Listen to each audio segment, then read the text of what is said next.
কখনো কি কেউ তোমাকে উপেক্ষা করছে? কখনো কি কেউ তোমাকে হেয় করছে, কিন্তু তুমি চুপ থেকেছো?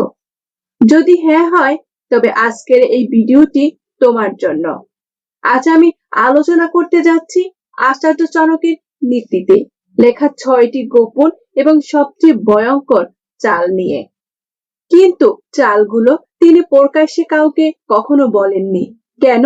কারণ এগুলো কেবল জেতার কৌশল নয়, এগুলো শত্রুর চিন্তা, তার অহংকার আর তার কৌশল সবকিছু ভেঙে দেওয়ার অস্ত্র।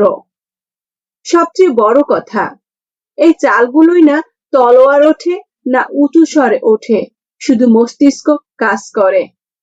আর যখন মাথা কাজ করে, তখন সামনে যে থাকে সে কিছু বলতে পারে না, শুধু হতবাক হয়ে দাঁড়িয়ে থাকে।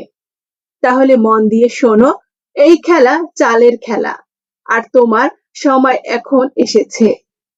প্রথম চাল, যা দেখা যায় তা আসল নয়, আর যা দেখা যায় না সেটাই আসল চাল। নিজের আসল শক্তি কখনো সবার সামনে আনবে না। তুমি কি ভাবছো, কি করতে পারো, তোমার ভেতরে কি ক্ষমতা আছে, এইসব দুনিয়াকে দেখিও না। মানুষকে বিভ্রান্তিতে রাখো, যেন তারা ভাবে তুমি সহজ, সরল, নিরীহ, কিন্তু ভেতরে তুমি আগুন। হ্যাঁ, এক ভয়ঙ্কর আগুন। কিন্তু সে আগুনের উত্তাপ কাউকে অনুভব করতে দিও না, যতক্ষণ না সে তোমাকে পুড়িয়ে দিতে আসে। যখন কেউ তোমাকে দুর্বল মনে করবে, তখন শুধু হাসবে, কারণ তুমি জানো তোমার সবচেয়ে বড় চাল তুমি চালতে যাচ্ছ। মনে রেখো, মানুষ যখন তোমাকে হালকা ভাবে নেবে, তখন সেটাই তোমার সবচেয়ে বড় শক্তি। কখন? যখন সময় আসবে আর তুমি তোমার আসল রূপ দেখাবে, তখন তারা শুধু অবাক হবে না, ভয় কেঁপে উঠবে। দ্বিতীয় চাল, সবসময় প্রস্তুত রাখো, জবাব দেওয়ার জন্য নয়, শেষ করে দেওয়ার জন্য। শত্রুকে কখনো সরাসরি জবাব দেবে না, তাকে পরিকল্পনা দাও। যখন কেউ তোমাকে কষ্ট দেবে, হ্যাঁও করবে, তোমার অপমান করে, সে সময় চুপ থাকবে, কিছু বলবে না, কিন্তু ভিতরে ভিতরে প্রস্তুতি শুরু করো। তার ইতিহাস, তার দুর্বলতা, তার প্রতিটি চাল সব খুঁজে বের করো। নিজেকে এতটাই প্রস্তুত করো যে যখন তোমার সময় আসবে, তুমি জবাব নয়, জোর দেবে। যেমন অর্জুন সব সময় যুদ্ধের জন্য প্রস্তুত থাকতো, তেমনি তুমিও প্রতিটি অপমান, প্রতিটি আঘাত, প্রতিটি দুঃখ, সবকিছুকে জ্বালানি করো। যখন তোমার প্রস্তুতি সম্পূর্ণ হবে, তখন মাত্রই একবার আঘাত করো, এমন আঘাত যাতে সামনে থাকা মানুষ আর কখনো সামলাতে না পারে। তৃতীয় চাল, শোনো, শেখো, কারণ সবচেয়ে ভয়ঙ্কর চাল। সবসময় নীরবতা ভিতরে লুকিয়ে থাকে। যে কথা বলে সে সব ফাঁস করে দেয়, কিন্তু যে চুপ থাকে সে আসল খেলা তৈরি করে। যদি কেউ তোমার বিরুদ্ধে শত্রুতা রাখে, তার সবচেয়ে বড় দুর্বলতা হলো সে রেগে বলে ফেলবে আর তুমি শুনে নেবে। মানুষ ভাবে তুমি ভয় পেয়ে গেছো, হেরে গেছো, কিন্তু আসল সত্যি হলো তুমি ওদের মনের ভিতরে জায়গা তৈরি করছো। তোমার নীরবতা তাদের ভয় হয়ে দাঁড়াবে। যখন সামনে থাকা মানুষ কথা বলবে, তুমি শুধু শোনো, প্রতিটি শব্দ, প্রতিটি আচরণ, সে নিজেই তার চাল ফাঁস করে দেবে। নীরবতা থেকেও যে তার কৌশল, সেই জানে, যে আসল চাল চালাতে জানে। চতুর্থ চাল, দুশ্মনকে তার অহংকারে ডুবিয়ে দাও, তবে নিজের পরিচয়কে আড়াল করে রাখো।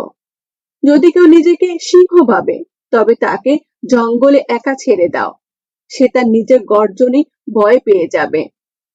অনেক সময় মানুষ এত অহংকারী হয়ে যায়, সে ভাবে পুরো পৃথিবী তার মুঠোয়, তখন তার সাথে লড়াই করা বৃথা। বরং তার অহংকারকে তার কবর বানিয়ে দাও, তাকে খ্যাতি দাও, তাকে উঁচুতে তুলে থাকো, এতটাই উঁচুতে তোলো যেন যখন সে পড়ে যায়, সে আওয়াজ সবাই শুনতে পায়। শুধু সময়ের অপেক্ষা করতে হবে। আসল খেলোয়াড় আঘাত করে তখনই, যখন সামনে থাকা মানুষ নিজেকে সব জানতা মনে করে। পঞ্চম চাল, যা তুমি হার মনে করছো, সেটি আসলে তোমার সবচেয়ে বড় চাল হতে পারে। পিছিয়ে আসা সবসময় হার নয়, অনেক সময় সেটাই সবচেয়ে ভয়ঙ্কর প্রতারণার চাল। ধরো কেউ তোমার সাথে প্রতারণা করলো, তোমার সম্মান ছিনিয়ে নিল, তোমার পরিশ্রম লুটে নিল।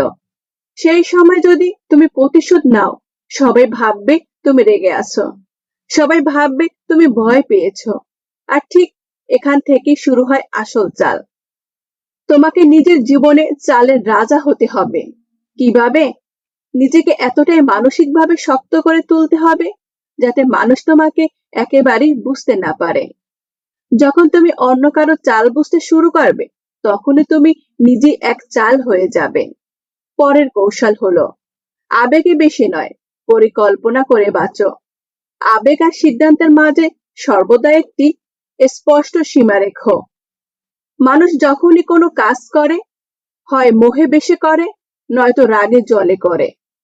কারো সম্পর্কে যত কম জানা যায় ততই ভালো, কারণ মানুষ কল্পনায় অথবা দূর থেকেই সুন্দর। কাছে এলে আকর্ষণ কমে যায়।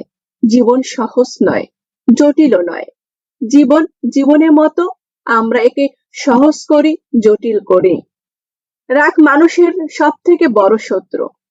সভ্যতাকে ধ্বংস করে দিতে পারে এই ক্রোধ। পৃথিবীতে টাকা রোজগার করতে গিয়ে মূর্খ ও বেকুবদের সাথে দিনরাত গা ঘেঁষাঘেঁষি করে মনের শান্তি ও সমতা নষ্ট হয়ে যায়। জীবন হলো তাই যা আমরা তৈরি করি। সর্বদা ছিল, সর্বদা থাকবে। তুমি যদি কোনো লোককে জানতে চাও, তাহলে তাকে প্রথমে ভালোবাসতে শেখো।